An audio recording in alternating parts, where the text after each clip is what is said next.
soğumuz dayın. Endi onu tarelkaga жақсылап орналастырып, қалауыңызша лимон согын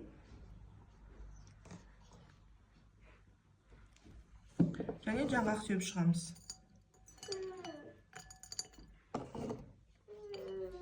Мұнда бізде соусымыз, соусымызға батырып жей бересіздер. Ас болсын. Қазір біз брокколиміздің соусын жасаймыз. Мұнда бізде қаймақ 20%-лық болған чеснок қосамыз. Және азырақ укроп қосып жіберсек болады. Лимонный сок.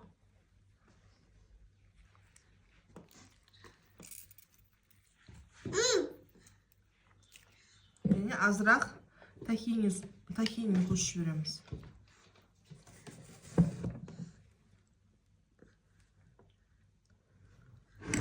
Соусымыз дайын. Жақсылап араластырамыз біркелкі.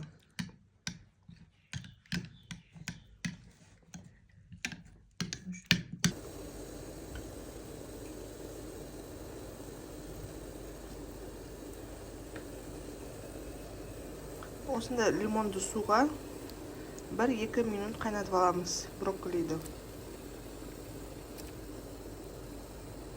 Мұнда бізде брокколиміз жуып тазаланған. Осыны қалауыңыз бойынша осылай бөліктерге бөліп аламыз да.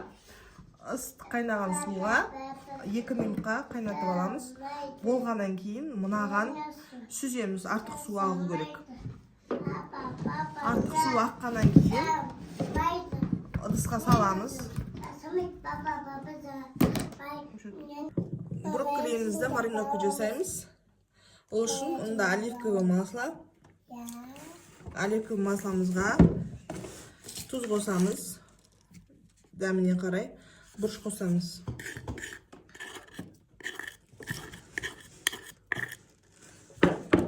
Чеснок қосамыз.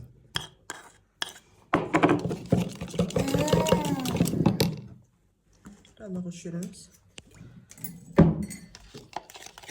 Жақсылап араластырып, брокколимізға маринад жасаймыз.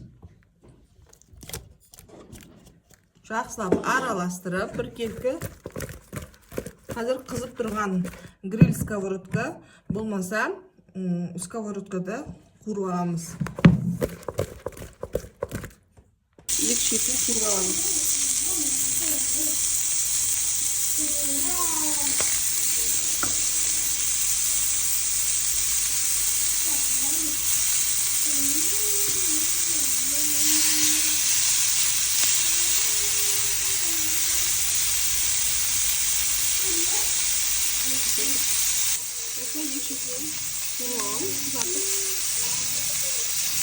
Dayın, hazır kızıklı yeri kızıklı olalım.